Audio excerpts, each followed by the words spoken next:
Right, Shokugeki no Soma. So that is how you do a backstory and a character's development. I am really surprised and pleased with this episode. What's going on, ladies and gentlemen? My name is Ranger Fleming. Welcome everyone to Shokugeki no Soma, the third play, episode 21 or episode 9 of season 4, whatever you want to call it. Today we get the background. We get a flashback of Saiba's past, or Yuki Soma's father. So this was a pretty well done episode. I'm not gonna lie, and I think this was the only episode that we actually get a good flashback, or the only flashback at all. I don't really remember. I need to go back and watch Food Wars to see if there was.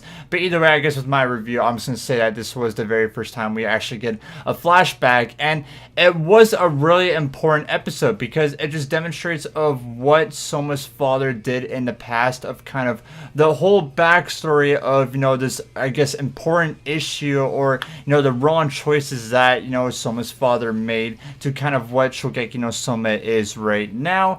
And they done it pretty good. It explains the whole story of why Tutsuki as a place as it is right now, and why these kind of chefs are going on against each other. And it's mostly just because I feel like it's a Saiba versus an Izumi battle. That's kind of what it's going for. So let's talk about Saiba's past for a little bit. So someone wants to know about this whole ordeal that's going on, and also Aladini even asked Dojima of what was the past or why it all happened in the first place. So Saiba, he is probably the best cook we have seen in Food Wars history so far, just from his past. And Soma has a long way to go. Soma as an individual has a long way to go here to catch up to his father. Just from him as in the past to what he is right now as a chef. I feel like it's going to be the end of Food Wars. Like, I want to kind of predict the ending of the show, that he's finally going to get a win off his father. We even see at the end of this episode that Soma has lost 490 times to his dad, and he won't give up, but he has a fun time doing it. So, I don't know. I'm going to call that for the ending of Shokugeki no Soma or Food Wars, that maybe he'll have one last battle against his dad, and he will finally get a win from him. Even though that he will lose, like, I don't know, 5,000 times or something like that. If he at least gets a win, that just proves that he just overcame his dad. Saiba's past right here, though, he was an amazing cook. During his second year, him and Dojima made up to the Elite 10, which I think Dojima was the 6th seat while Saiba was the 7th seat. So, of course, everyone praised, just because this was a big point for Polar Star Dormitory, because, 2 other students, actually made it to the Elite 10. These are the 10 best cooks that are at Tutsuki, and of course they grow more and more until eventually they get to the 1st and 2nd spot, which was a really big point in this episode, that Saiba is a better cook than Dojima 100%. The reason why Dojima is the 1st seat, while kind of in his backstory and kind of knowing his character, he wasn't a better chef than Saiba. It's just that he was a better student when it came to grades, coming to class on time, because as an Elite 10 member, it's, yes, you need to be a good cook to get into the Elite 10, but it's also your grades and you participating, in the classes, which Saiba had a struggle on, while Dojima was really good at that. So I kind of it was kind of iffy about that, just because, school is important, you got to focus on your grades, but at the same time, Saiba as this legendary cook that we've seen, in this flashback, he should have definitely been the 1st seat. So there's 2 routes that Saiba would have went with his career and with this whole entire story, and he definitely made the right choice as possible.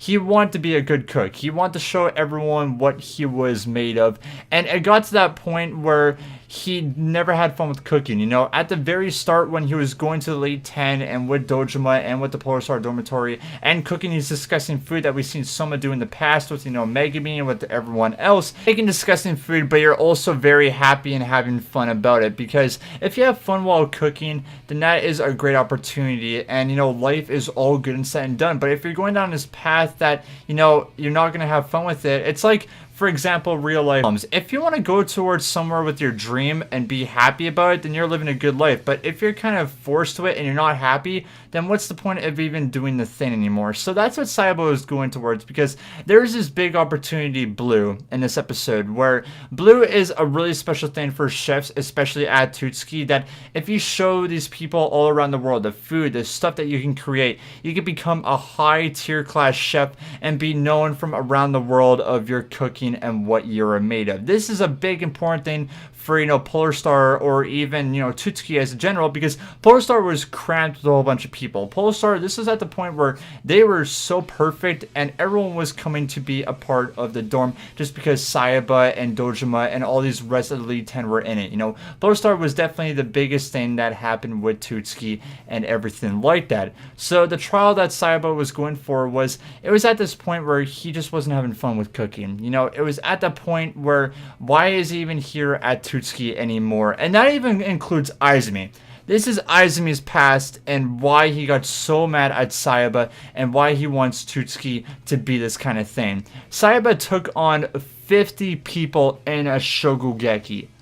50 people in a Shokugeki. Out of everyone right there, he became victorious and was known as the demon. He was going down this path of power, you know. He was going down this path where he would defeat anybody on purpose, and that's kind of what Izumi is right now. And even Izumi's character was kind of friendly back in the day. You know, I actually liked his, you know, teenage self, but now, you know, knowing as his character, you know, he's not a nice guy whatsoever. You know, he is a terrible human being, but he was all right back and forth, but he really cared for Saiba. You know, he was like his idol, and an idol that we see, I'm pretty sure everyone in the world has an idol, someone that you really look up to. If it's, you know, a YouTuber, if it's, you know, your parents, you know, you always have that person that you want to be happy about. You know, you always want to be like them and go down their path. And with Izumi, when Saiba made this decision of, you know, to quit cooking, you know, he's not having fun with it anymore. He's gonna, you know, just quit it, you know, take a time off and just kind of be himself.